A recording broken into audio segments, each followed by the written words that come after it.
আপনি কি মানুষ নাকি অমানুষ? আমি বেঁচে থাকা অবস্থায় এই খাটিয়া তোমরা কখনো নিতে পারবা না। মসজিদ কি কারো বাপ-দাদার সম্পদ? আসসালামু আলাইকুম। ওয়ালাইকুম আসসালাম। কেমন আছেন আপনারা? আলহামদুলিল্লাহ ভালো আছি। তা তোমরা সবাই কই যাইতেছো? সভাপতি সাহেব, গত রাত্রে আমার আম্মা মারা গেছে, দাফন কাফনের ব্যবস্থার জন্য তাই খাটিয়া নিতে আসছি। না, তোমরা এই মসজিদে খাটিয়া নিতে পারবা না। মসজিদের খাটিয়া নিতে পারবো না কেন? মসজিদ হচ্ছে আল্লাহর ঘর, মসজিদের জিনিস সবাই ব্যবহার করতে পারবে, আপনি বাধা দেওয়া কে? মসজিদের সভাপতি আমি, যেহেতু মসজিদ আমি চালাই, কোনটা ভালো কোনটা মন্দ আমি তোমাদের সাথে ভালোই বুঝি।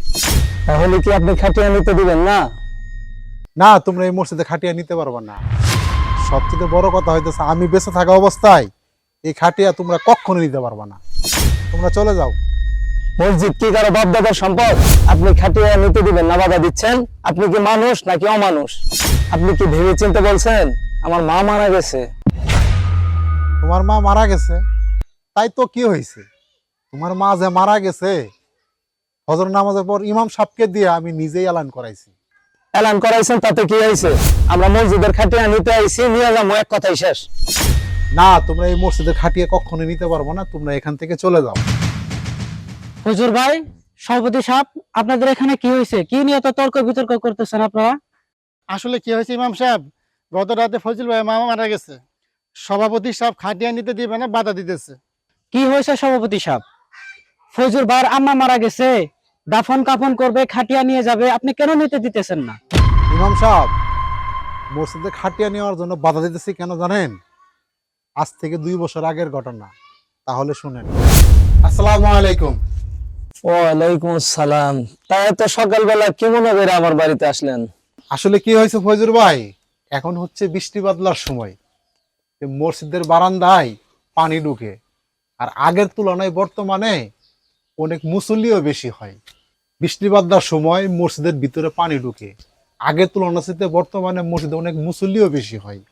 আসলে মসজিদ ফান্ডে কিছু টাকা ছিল, আর জুমার নামাজের সময় গ্রামবাসী থেকে কিছু টাকা কালেকশন করছি। সব মিলে মোটামুটি অনেক টাকাই লাগে, কিছু টাকা আছে এবং কিছু টাকা শর্ট আছে। আপনার কাছে আসছি এই জন্যে, আপনি আসলে শহরে থাকেন, এলাকার একজন বড় লোক মানুষ। আপনি যদি 1000-3 টাকা দিতেন, তাহলে এই মসজিদে যে টুকিটাকি কাজগুলো আছে, এই কাজগুলো হয়তোবা দ্রুত আমরা সাইরে নিতে পারতাম। কি 3000 টাকা? বড় জোর আমি 200 টাকা দিতে পারি। আর তাছাড়া হচ্ছে আপনি তো সভাপতি, আপনি তো টাকা দিতে পারেন। কি বলেন ভাই? এলাকাবাসীও দিছে, আমিও দিছি, এরপরও টাকা শর্ট পড়ছে, যার ফলে আপনার কাছে আসা হয়েছে। দেখেন ভাই, আমি 3000 টাকা দিতে পারবো না, বড় জোর আমি 200 টাকা দিতে পারি। এই নেন 200 টাকা। আর আমি এই মসজিদে আর নামাজ পড়বো না। পূর্বপাড়া মসজিদে আমার দায়িত্ব দিছে, ওখানে আমি নামাজ পড়বো। ও, এই ব্যাপার। শুনান ফজুর ভাই, আমি আপনাকে একটা কথা বলি। মসজিদ হয়েছে আল্লাহর ঘর, আপনি যেখানে দান করেন না কেন, আপনার দান কিন্তু হয়ে যাবে।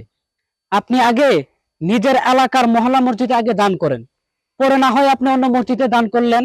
আপনি নিজের এলাকার হক নষ্ট করে অন্য এলাকায় দান করতেছেন, আপনার দান হয়ে যাবে, কিন্তু আপনি পরিপূর্ণ সওয়াবটা পাবেন না। আগে না হয় নিজের এলাকার মসজিদ, মাদ্রাসা, রাস্তাঘাট এগুলো না হয় আগে কাজ করেন। নিজের এলাকার মানুষ না খায় মরে, আর আপনি অন্য এলাকায় দান করতেছেন, এটা কেমন কথা হলো ভাই? আসলে কি ইমাম সাহেব, বিষয়টা আমি ওরকম ভাবি নাই। আর সভাপতি সাহেব, আসলে আমার অনেক বড় ভুল হয়ে গেছে, আমার এরকম আর ভুল হবো না। ইমাম সাহেব, ফজল ভাইয়ের ভুলটা যদি বুঝতে পারছে, আসলে ওনার আম্মা মারা গেছে, খাটিয়া আটকানোর উদ্দেশ্য আমার ছিল না। বিষয়টা হলো কি, এই জন্য আমি আটকাইছি যাতে ওনার এই ভুলটা ধরাই দিতে পারে। এটা আসলে আমি মিথ্যা একটা নাটক করছি, জাস্ট এছাড়া কিছু না। এই সবাই চলেন, ফজল ভাইয়ের আম্মা মারা গেছে, আমরা জানাজা হয়ে যাই। চলেন। কি কোন আপনারা? আসেন। সঠিকটা বোঝার জন্য আল্লাহ তাআলা সবাইকে তৌফিক দান করুন, আমিন। ভিডিওটি ভালো লাগলে অবশ্যই একটা শেয়ার করে দিবেন।